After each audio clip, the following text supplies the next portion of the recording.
In today's video, I'll show you how to change Notion to light mode. So to change the theme to light mode, what you have to do is just be in your Notion, either the app or the website.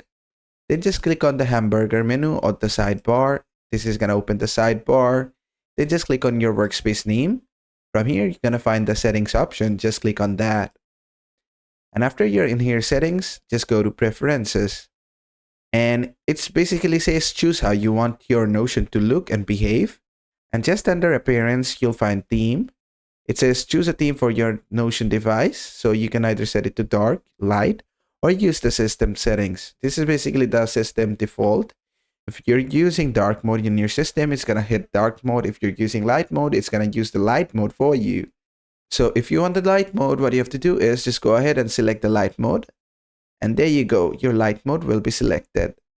Then you can just go back and everything will be in white because it's in light mode. And basically that is how to use light mode in Notion. I hope this video was helpful. If it was, please give it a thumbs up and don't forget to subscribe.